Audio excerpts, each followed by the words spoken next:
Hey, what's happening, guys? What's going on? YouTube, you guys have tuned into Rules for Rebels. Today, we're going to be talking about DoorDash.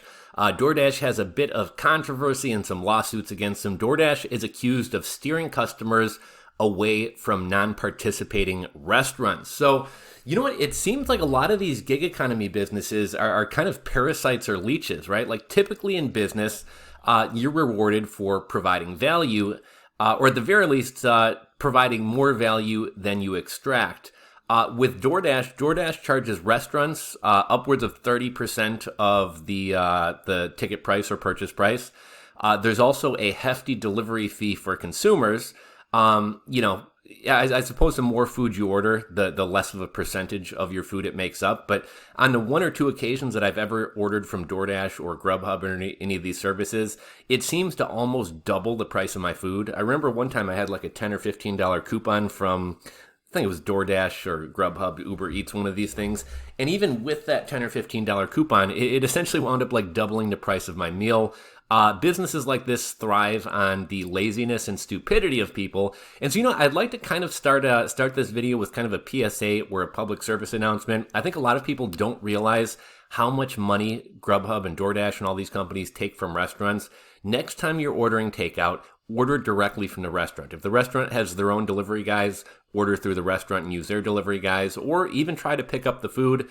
With all these lockdowns and everything that's been happening, small businesses, especially restaurants, are struggling, and the last thing they need is to be giving away 30% of not even their revenue, 30% of their sales to a company like DoorDash. Another thing, here's kind of a funny thing. So first off, I don't understand why DoorDash is a public company or why they're doing as well as they are. When you think about it, everybody involved with them hates them. Everybody involved with them is losing money to them. So restaurants hate them.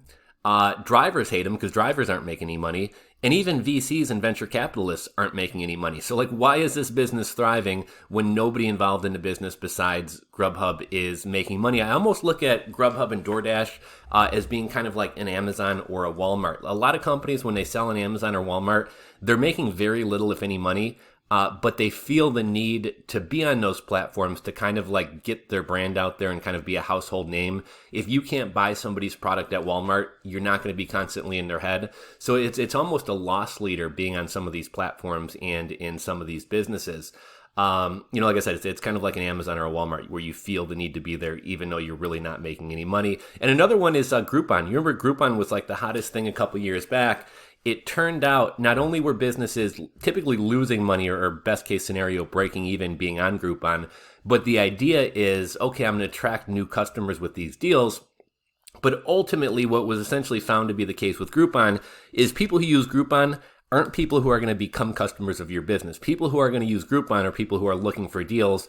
And unless they're able to get your product or get your service at cost or less, they're not going to frequent your business. So you lose your ass offering some type of deal, and then these people aren't becoming permanent customers typically of your business anyhow. You're exposing some people to your business, but most of these people are kind of deal shoppers. DoorDash reminds me a lot of Yelp. These businesses that are very parasitic and have to use kind of unethical business practices to get people in there. Man, if you guys own a business, I imagine you've been hounded by Yelp via email and cold calls. If you subscribe to Yelp service, it's kind of like the, what people used to use, Better Business Bureau. Better Business Bureau is basically an extortion racket. If you pay them $600 or $800, you get an automatic A+ rating, and they'll kind of handle any issues that come up for you. If you don't pay them, everything bad's going on your record. And Yelp operates kind of the same way. With Yelp, if you pay them, you can get negative reviews taken away. They're very friendly to your business. If you don't pay them, all those negative things are sticking up, and they basically kind of extort you into using their service. Let me know what you guys think about this issue with DoorDash. So I'm kind of torn. Part of me thinks that this is just really good SEO and kind of smart of DoorDash to basically kind of steal restaurants' customers. And in some ways, I don't really do the same thing. I wouldn't necessarily call it unethical, but I work with a lot of brands that sell other people's products, and oftentimes I will actually outrank the manufacturer, outrank the person whose product it is, and will rank above them. I don't necessarily think that that's bad business, but DoorDash is essentially setting up landing pages for restaurants that don't operate on DoorDash and then kind of stealing their customers and trying to direct those customers to order from other businesses who do use DoorDash. And so that's what we're going to be kind of talking about in today's video. Let me know if you guys think this is just like really good SEO and kind of an underhanded but clever tactic, or let me know if you think this is dirty business or is even hinging on being illegal. And also, if any of you guys are DoorDash drivers, let me know your guys' experience. If any of you guys happen to own a restaurant that uses DoorDash, or that has had DoorDash trying to get your restaurant on their platform, or maybe you have a family member or friend who's been in that situation, drop a comment down below. Let me know what you guys think.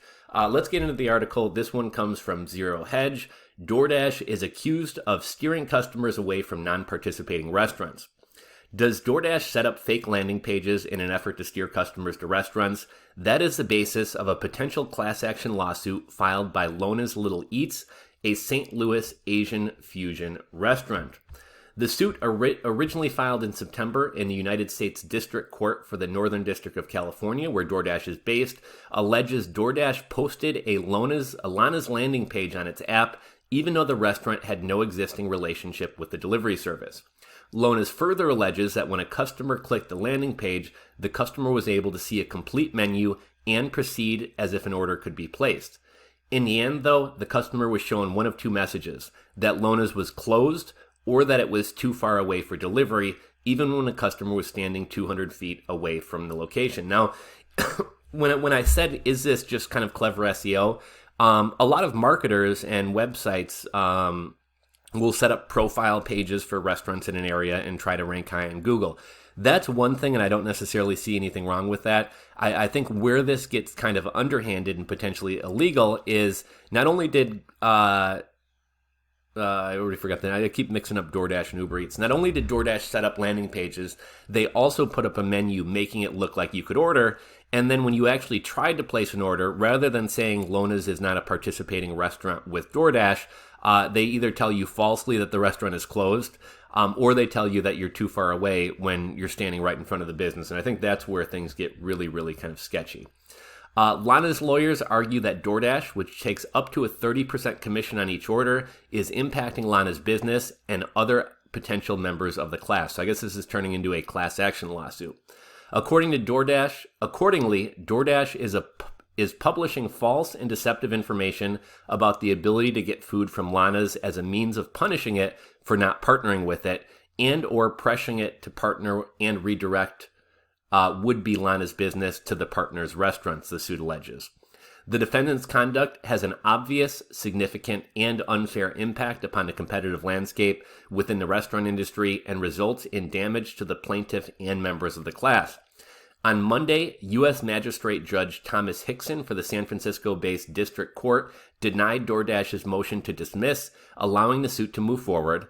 The judge has ordered DoorDash to file its answer to the amended complaint within 14 days. In its original complaint, Lana's attorney said that DoorDash engaged in unfair, deceptive, and anti-competitive practices regarding the manner in which it displays information about businesses with whom it does not have an agreement to provide service. It further alleges that DoorDash has engaged in a pattern of behavior whereby customers are deceptively steered away from restaurants with whom DoorDash does not have a relationship by DoorDash's practice of affirmatively representing to consumers that those restaurants are closed, cannot deliver to them, or are not accepting orders at this time.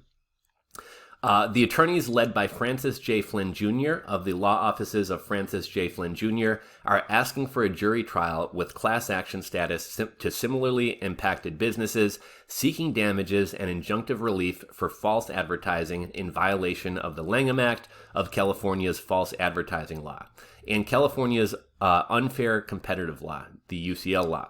DoorDash takes advantage of the existing market demand for Lana's and other restaurants to drive traffic to its site, at which time it will redirect customers to other partner restaurants by suggesting that Lana's is not an option, the suit alleges. DoorDash argued that Lana's lacked standing and failed to offer specificity as required by Rule 9b, that its Lanham Act claim is false. The court rejected each of those arguments. We're proud of the role of DoorDash issued a statement saying, "We're proud of the role DoorDash plays in helping restaurants connect with new customers and generate additional revenue and remain committed to demonstrating the value of DoorDash's platform and the variety of options available to support the merchant community, a DoorDash spokesperson said in an emailed statement to FreightWaves. A request for comment from Flynn's law office had not been returned as of publishing time. In arguing that Lonas did not have standing, DoorDash said that to have standing under the FAL, Lonas must allege that it suffered an injury due to its own and reasonable reliance on the supported misleading statements.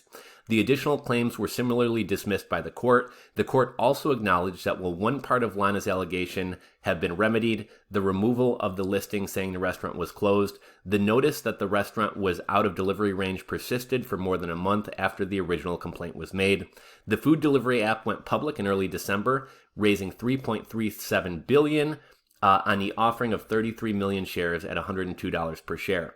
It spiked 78% in its first day of trading, closing at a market value of $68 billion. In mid-morning trading Thursday, the stock was at $186.09. In its IPO filing, DoorDash reported revenue of $1.92 billion for the first 9 months of 2020, and more than triple that the same period for a year earlier, and a profit of $23 million in the second quarter of 2020. So here's an interesting thing about this, right? It would be, and I suppose DoorDash, they can charge whatever they want. I'm kind of surprised people are using their service, but if you really think about it, DoorDash is hosing restaurants taking 30%. And it would be one thing if DoorDash charged one side and not the other, right? We could say, okay, DoorDash is going to charge restaurants 30%, but they're going to provide delivery service to customers for free, with the exception of maybe a tip for the driver that goes directly to the driver. Okay, restaurants are getting hosed a little bit, but this is very attractive to customers, and in theory, it will bring in more orders, so it's a good thing. But the customers are also paying a pretty hefty delivery fee. So restaurants are getting hosed, customers are getting hosed, and the delivery drivers who are delivering this food are only getting a small cut of that delivery fee. So pretty much all around, everybody is losing. Let's take a look at some of the comments on this article, see what people are saying about this. Let's see. So people are complaining that they were supporting BLM. DoorDash doesn't make any money and should have never been allowed to IPO. Let's see. True, but these types of companies nowadays actually outperform companies that actually make stuff people want. Funny money in this upside down world. Outperform, do absolutely nothing. Making money means nothing. How most companies begin. You could start a company. Okay. Let's see. Never have and never will use these delivery services. For one, okay, here's somebody's complaining about that too. They charge on both ends, forcing the restaurant to either raise prices or eat the cost. For another, I can't recall the exact percentage, but it's quite high. A substantial percentage of drivers admit to either intentionally taking parts of orders for themselves or worse, opening orders and sampling them and then resealing them. No thanks. If you order to go, call the restaurant's direct line and pick it up yourself. You benefit by getting the full order, and the restaurant benefits by not having to give the delivery service a cut of its revenue. What's kind of funny? I'm kind of shocked by how many of my friends and peers of mine use these services, and I almost never personally use them myself. I've probably used them once or twice. But if I go over to a friend's house for a game night and we order some food, without fail, I don't think one single time has our order ever come completely. They always leave off some person's food. They leave the sauces out. To me, it's kind of a horrible business. I would never order from them again. And another thing, I just have kind of a funny story. So I don't know which service this was, but a friend of mine orders food from DoorDash, Uber Eats, Grubhub regularly. And I remember one time she was telling me she got a call from the restaurant, and the restaurant said, when your food arrives, don't drink your drink. We're going to reimburse you for it and give you a credit. But we noticed the driver sitting in the car outside, and he was drinking your drink. So the restaurant actually had to call her and tell her that her DoorDash driver or Grubhub driver, whoever it was drinking out of her beverage and not to drink it. Let's see. For me, most importantly, where I live in New York City, the delivery idiots are flying around in cars and bikes insanely, dangerously to deliver as much as possible. Delivering Grubhubs, Uber Eats, and DoorDash and whatever is not a real job for adults. This country and culture are so fucked now. Gave an elderly out-of-state family member a homemade dinner certificate, trying to arrange with any restaurant that can deliver without using a middleman service. App commission is around 30%. Somebody else says DoorDash, Yelp, etc., all parasites, just like Airbnb and Uber and so on. This is because we've become lazy and stupid. DoorDash is a fucking scam. I was going to order a $15 Sammy from a local deli. They'll made them with the guilt trip. Okay, was going to order a $15 Sammy from a local deli through them, and with the guilt force tip plus ridiculous delivery fee, it magically became $28 for a goddamn roast beef Sammy. Sorry guys, but never again. Only schmucks do that. You know, I've just never really been into delivery. I'm cheap, so I don't like paying the delivery fees, even if it doesn't also have DoorDash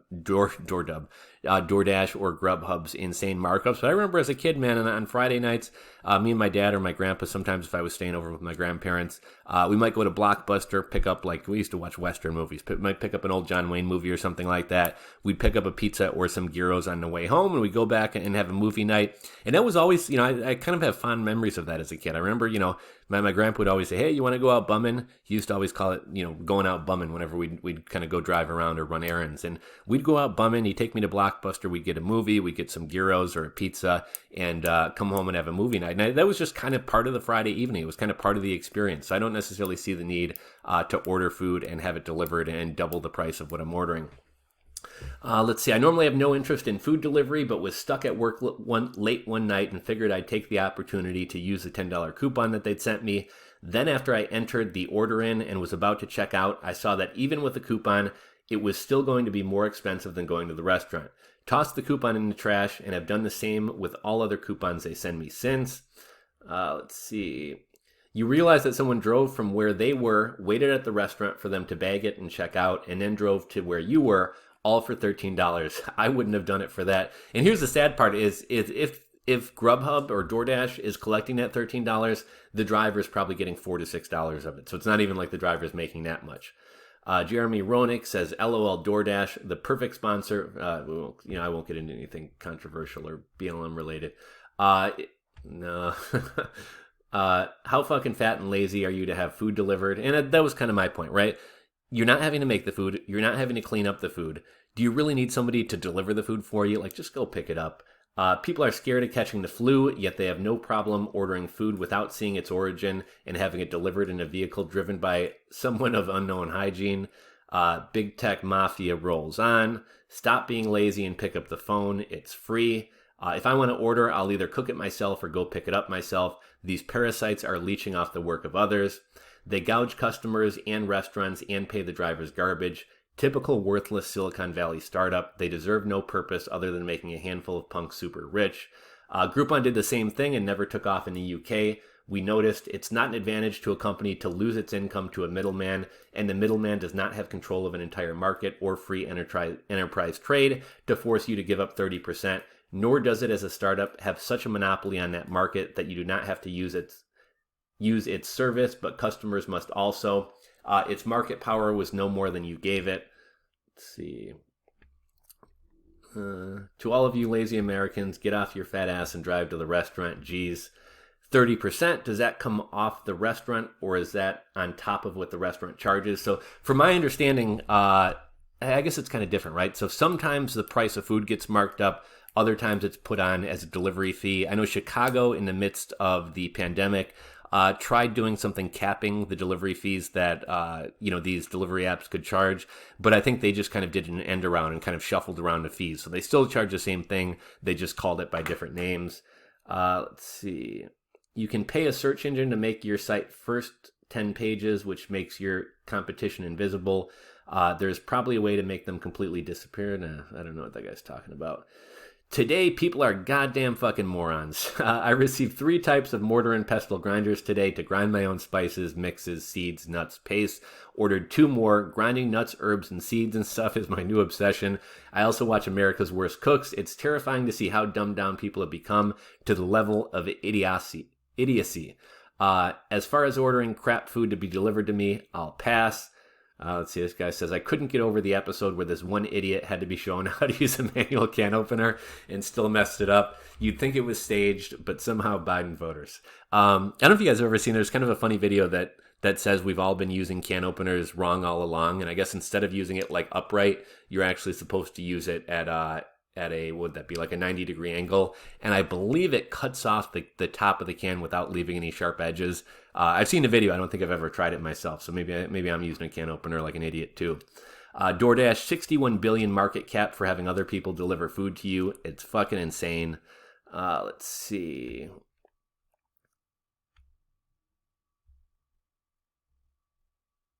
Okay, so I think that's pretty much it. But curious what you guys think about this story. Is this clever SEO, or is this illegal, deceptive, and uncompetitive business practices? Do you use DoorDash? Does your restaurant use DoorDash? Any comments or opinions that you guys have to share about this? Go ahead and drop them down below. If you're not subscribed to the channel, click that subscribe button down below and ring the bell. If you enjoyed this video, give it a thumbs up. And Rules for Rebels signing out. I'll catch you guys on the next video.